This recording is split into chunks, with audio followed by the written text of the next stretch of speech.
কৃষক থেকে, মহিলা থেকে, যুবক থেকে, এসসি এসটি কমিউনিটি থেকে কাকে বঞ্চিত করেছে বাজেট, আমি সেটা জানতে চাই।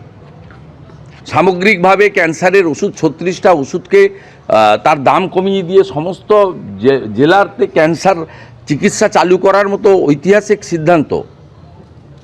এবং পশ্চিমবঙ্গে তো আপনি কমপ্লিট করতে পারেননি, মাত্র 9-10% বাড়িতে নলে জল গেছে।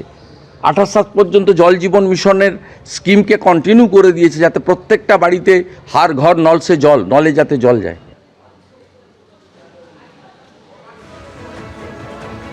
অন্যদিকে বাজেটের ভূয়সী প্রশংসা করেছেন কেন্দ্রীয় স্বরাষ্ট্রমন্ত্রী অমিত শাহ। তিনি বলেছেন, প্রধানমন্ত্রীর হৃদয়ে থাকেন মধ্যবিত্তরা। 12 লক্ষ টাকা পর্যন্ত আয়কর মুক্ত মধ্যবিত্তের আর্থিক উন্নয়নের লক্ষ্যেই এই budget.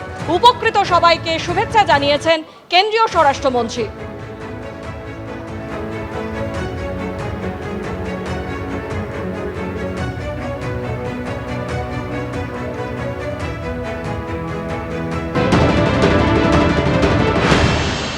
Nothing for the common people, nothing for the youth, only unemployment.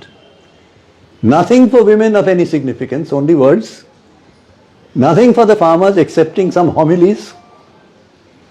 And worst of all, inviting 100% equity of foreign direct investment insurance, but not cutting the GST tax on insurance. Does it have a connection between the two? In this government? Between somebody or the other, an international lobby?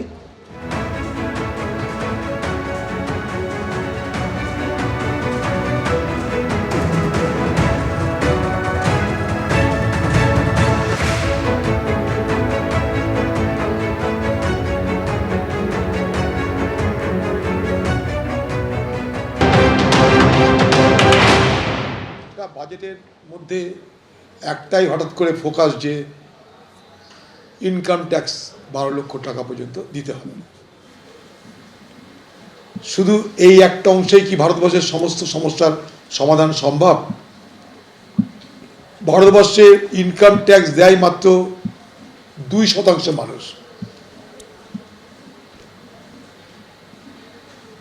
আজকে প্রয়োজন ভারতবর্ষের consumption expenditure, অর্থাৎ খরচ করার ক্ষমতা মানুষের বাড়ানো দরকার। কারণ আমাদের যে জিডিপি, ভারতবর্ষের মোট যে উৎপাদন হয়, আমাদের যার পরিমাণ গ্রস ডোমেস্টিক প্রোডাক্ট, তার 60% আসে এই কনজামশন এক্সপেন্ডিচার থেকে, অর্থাৎ মানুষের খরচ করবার মাধ্যমে। তাই মানুষের হাতে যত ডিসপোজেবল